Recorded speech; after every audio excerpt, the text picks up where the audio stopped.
Estamos em mais uma gravação do programa Talks Fenacom e hoje nós temos como convidado nosso presidente do Rio Grande do Sul, Flávio Ribeiro, que é empresário também contábil da região, e ele vai falar aqui sobre o tema gestão de negócios contábeis. Vai trazer aí algumas informações importantes nesse bate-papo de hoje. Flávio, bem-vindo. Obrigado aí por ter aceito o nosso convite. E já te passo uma palavra, tu se apresenta um pouquinho e depois a gente já entra no tema. Legal, então. Muito obrigado, presidente Daniel. É um privilégio a gente poder falar num canal da magnitude que a Fenacom conduz e tem a possibilidade da gente conversar com empresários, com colegas da nossa classe. Aqui no Rio Grande do Sul, hoje eu presido o Sescom RS, e está sendo um super desafio para a gente, sem dúvida. É uma escola. A gente presidiu um sindicato da magnitude que é o Sescom, dentro de um sistema que é o sistema Fenacom. Eu fico muito feliz e muito lisonjeado. Obrigado, Flávio. E sobre esse tema, Flávio, gestão de negócios contábeis, o que é que você tem aí, o que é que você pode nos trazer aí para ajudar os nossos colegas aqui de profissão? O que eu vejo de interessante nesse tema é que ele não existe uma bula, não existe uma receita certa. Ele é um assunto, um tema que ele está sempre se reinventando, sempre se retroalimentando. E, e eu sou um fã, eu te confesso que eu estou nessa questão de gestão de empresa, e quando eu falo gestão de empresa, é a única que eu tenho mesmo, que é um escritório de contabilidade, uma empresa de contabilidade, desde 2003, onde a gente aqui na empresa a gente começou a trazer esse assunto como o principal norteador para as nossas decisões e pensando no futuro do nosso negócio. E dentro desse tema e desse assunto, a gente tem aqui como são 4 pilares, presidente Daniel, que seriam os processos, as pessoas, os nossos serviços, né, os produtos que a gente oferece e a sociedade, e dentro dessa sociedade está aí também no bojo o Sescom, o CRC, enfim, as nossas entidades de classe, mas a gente sempre teve como mote, assim, também estar nas entidades empresariais, como associações comerciais, sindicatos que não sejam, e que a gente é convidado a participar, que não sejam da nossa categoria, no sentido da gente entender o nosso cliente ou as necessidades que os nossos clientes têm, e a gente depois pode até no nosso bate-papo aqui trazer alguns exemplos. Para o empresário, né, para aquele que está começando ou quem já tem o seu negócio, como é que ele pode gerir, né, o seu próprio negócio contábil? Quais são as dicas aí que você teria para nos É, trazer? vamos pegar vamos pincelar um item de cada desses 4 pilares, que eu acho que isso vai fazer com que o nosso telespectador, o nosso ouvinte, vai conseguir captar um pouco mais. Na questão da gente poder apresentar um produto, por exemplo, uma coisa que a gente faz aqui na empresa, quando a gente recebe um cliente novo, a gente estuda a parte societária dele. Por exemplo, ali tem um grande viés para a gente poder oferecer algum produto agregado. Então, a gente vê uma empresa que é a Ireli, a gente pode recomendar para que ele seja unipessoal.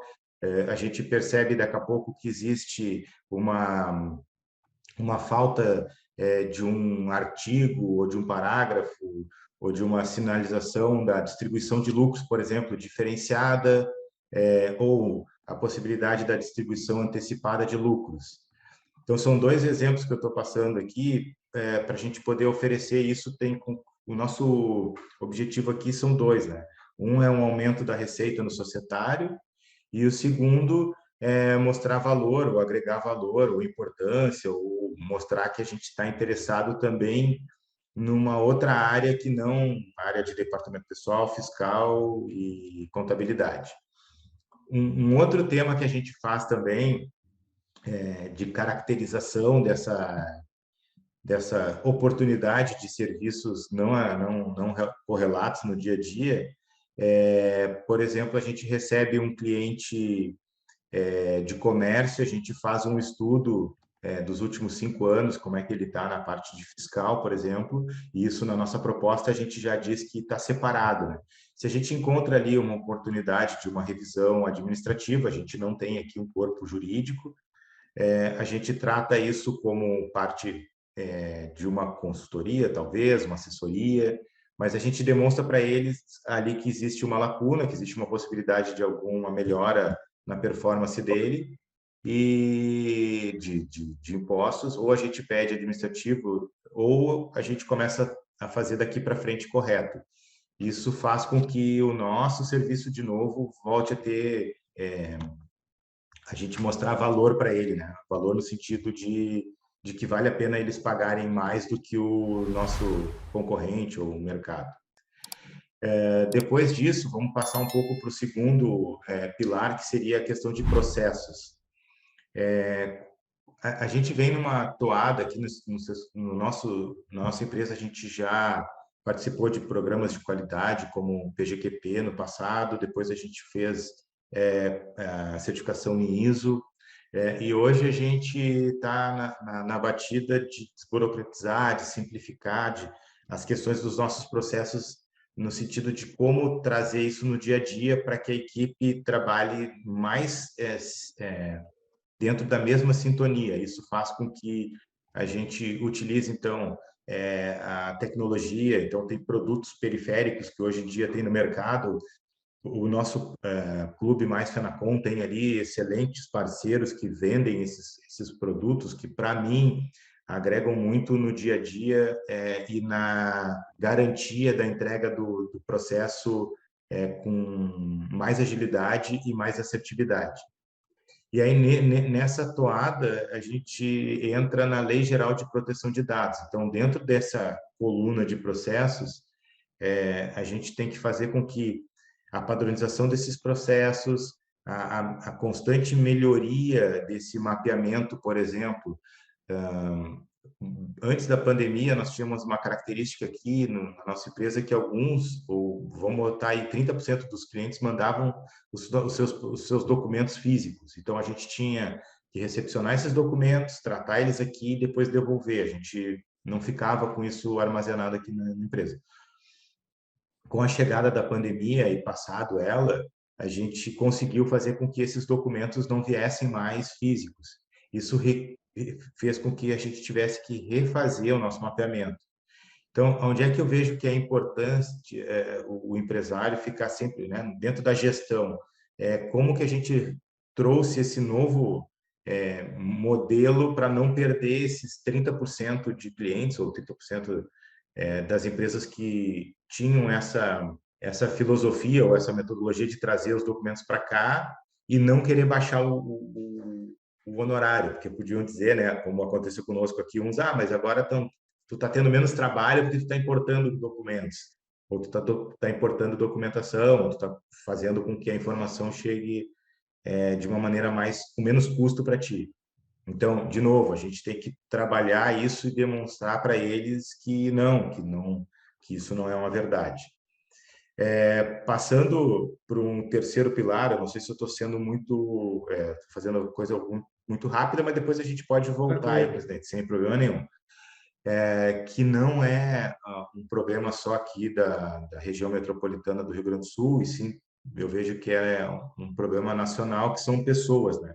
A gente conseguir reter talentos, a gente buscar novos talentos no mercado. Eu costumo brincar aqui com o nosso time que a empresa de contabilidade tem que ser como um time de futebol, onde tem categorias de base, daquelas categorias de base, um grupo de profissionais, de atletas, eles conseguem chegar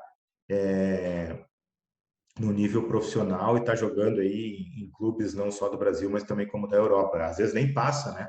Pelo time principal, já é vendido para um time da Europa. Mas então, dentro disso, né, desse pilar de pessoas, o que a gente vê aqui com bons olhos é plano de cargos e salários. A gente discute isso, como vai ser o melhor. Não tem uma bíblia, não tem um descritivo padrão de qual é o melhor.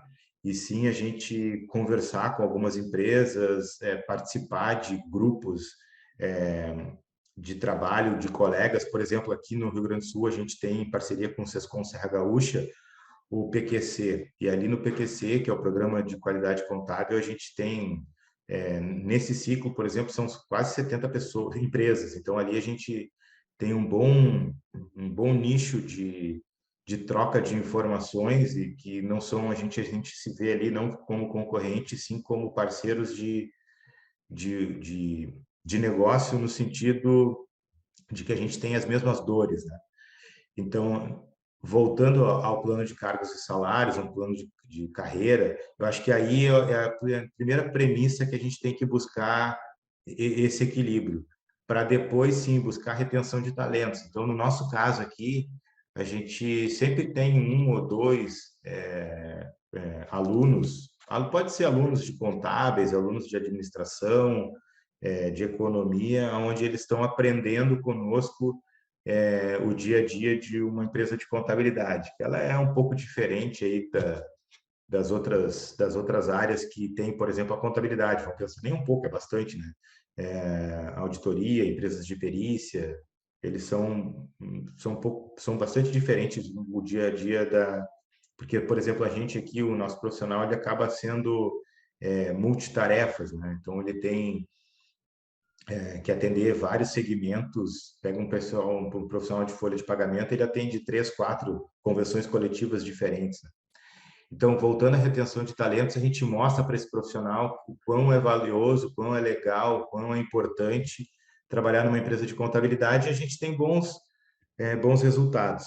E eu te digo isso porque eles acabam até saindo daqui, indo para outras empresas de contabilidade, mas, enfim, eles têm uma carreira que eles fazem a sua vida em cima de uma carreira trabalhando em empresas de contabilidade. E a questão do desenvolvimento desses profissionais que saem do zero e até das lideranças, aí a gente tem o quarto guarda-chuva que a gente costuma tratar aqui como sociedade que está embarcado, o Sescom. Então, o nosso Sescom RS aqui, e não é diferente, eu aprendi a conhecer aí os outros Sescom, Sescaps. A própria Fenacom tem diversos cursos também. É ali que a gente faz com que eles criem bagagem educacional e de conhecimento dentro desses cursos, tanto no presencial quanto na parte o online, né? Com a pandemia também se antecipou demais esse negócio, e isso a gente vê com bons olhos, porque a gente consegue acessar cursos que até então ficavam difíceis da gente poder fazer uma viagem daqui da cidade para conhecer ou para aprender conhecer outros profissionais, outros professores, outros instrutores, e hoje em dia a gente consegue fazer bem com essas ferramentas online. Interessante esses pontos, tá, Flávio? E pegando dentre os quais você falou, eu acho que dois mais complicados seriam os processos e pessoas, né? Porque você mudar, falando de processo, você mudar uma cultura de uma empresa, né, se refazer e mostrar para o cliente que aquele novo processo vai trazer mais benefícios, como você falou aí de contratos, né? Ah, não, cliente, agora que eu vou lhe mandar os arquivos digitais, eu vou diminuir seus honorários, você vai trabalhar menos. Pelo contrário, né? A intenção é otimizar processos para que os gestores, contadores tenham mais capacidade e mais tempo disponível para poder analisar os números, né? E aí ajudar o nosso cliente final, né? Então, a importância, eu acho que vocês fazem muito bem, pegando o SESCOM do Rio Grande do Sul, o programa de qualidade ajudou muito nesses processos nas empresas, né? É um programa que ajuda as empresas aí a se reorganizarem internamente e criar alguns processos de cultura e iniciar ali uma melhoria no seu serviço. E o outro ponto, pessoas, né? Eu achei interessante essa parte que você trouxe, que vocês têm sempre aí uma, duas pessoas, né, entre aspas, estagiários, estudantes que estão ali aprendendo, e você está formando, na verdade, ela para poder assumir algo a mais na sua empresa, né? Ter sempre um backup ali de informações com aquelas pessoas e ajudando no aprendizado, né? Já que a nossa retenção de mão de obra realmente está complicada, eu acho que toda profissão hoje no mercado, com essa pandemia, expandiu muito, pessoas trabalhando de casa para qualquer estado, né? Isso ajudou uns pontos, mas também abriu outras portas que eram mais complicadas. E isso afetou, né, o nosso meio, né, de conseguir uma pessoa local que pudesse estar ali disponível, ajudando, né? Então a gente tem que ter essa preocupação para não ficar na mão se uma pessoa pede demissão e você não ter ali um backup ali para poder assumir, tendo que você voltar para a operação, né? Fica meio complicado essas situações. Flávio, e aí você teria mais um ponto-chave para a gente encerrar aqui o bate-papo, né? Hoje é só mais trazendo alguns conhecimentos, mais dicas, né? De qual caminho uma pessoa deve seguir, por onde deve seguir. Obviamente, posterior, ele pode procurar o próprio SESCOM Rio Grande do Sul para dar uma força, um bate-papo também pessoalmente, como qualquer outro SESCAP, já que são 38 sindicatos aí espalhados no Brasil. Qual seria uma dica final para você trazer aqui para os nossos ouvintes? Como a gente está falando, presidente, para um público geral, assim, aqueles que participam já do nosso sistema SESCOM, SESCAP, esses eu recomendo que participe mais, que tragam mais, que visualizem o nosso sistema, porque nós temos, sem dúvida nenhuma, assim, não só colegas, mas como profissionais que acompanham os cursos, os eventos, ali um grande estoque, um grande potencial de troca de ideias e de opiniões.